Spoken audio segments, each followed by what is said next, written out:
2 বছরের বেশি সময় ধরে চলা ধ্বংসযজ্ঞ আর ইসরায়েলের চরম নির্মমতার অবসান পুরোপুরি হয়েছে এমন নিশ্চয়তা পেয়েছে হামাস।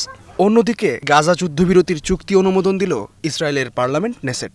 এখন 24 ঘন্টার মধ্যে গাজায় কার্যকর হবে যুদ্ধবিরতি।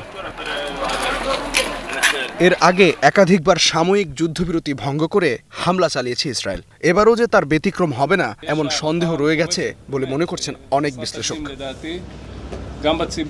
তবে হামাসের রাজনৈতিক ব্যুরোর প্রধান খলিল আল হাইয়া এক ভিডিও বার্তায় জানিয়েছেন, যুদ্ধবিরতি চুক্তির প্রথম পর্যায়ে সম্মত হওয়ার মাধ্যমে যুদ্ধ পুরোপুরি বন্ধের গ্যারান্টি পেয়েছে হামাস।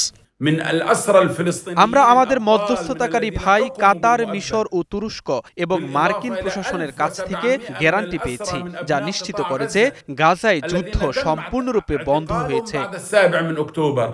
তিনি আরও জানান, শান্তি চুক্তির মাধ্যমে গাজার মানুষের দুর্দশা কমবে।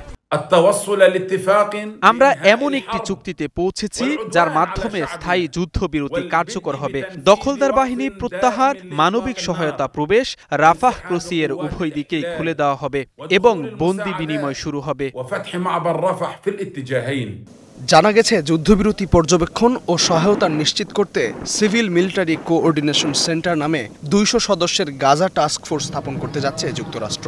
এ ফোর্স গঠিত হবে মিশর, সংযুক্ত আরব আমিরাত, তুরস্ক ও কাতারের সেনাদের সমন্বয়ে। টাস্ক ফোর্সটির কাজ হবে গাজায় মানবিক সহায়তা সামগ্রী ও নিরাপত্তা সহায়তা প্রবেশ নিশ্চিত করা। এছাড়াও পরিকল্পনা, ইঞ্জিনিয়ারিং ও লজিস্টিক্স সুবিধা ইত্যাদি নিশ্চিত করবে এই টাস্ক ফোর্স। মার্কিন কর্মকর্তারা জানিয়েছেন, এই টাস্ক ফোর্সটি গাজায় প্রবেশ করবে না, বরং ইসরায়েলে অবস্থান করার মাধ্যমে আইডিএফের সাথে সমন্বয় করে কাজ করবে।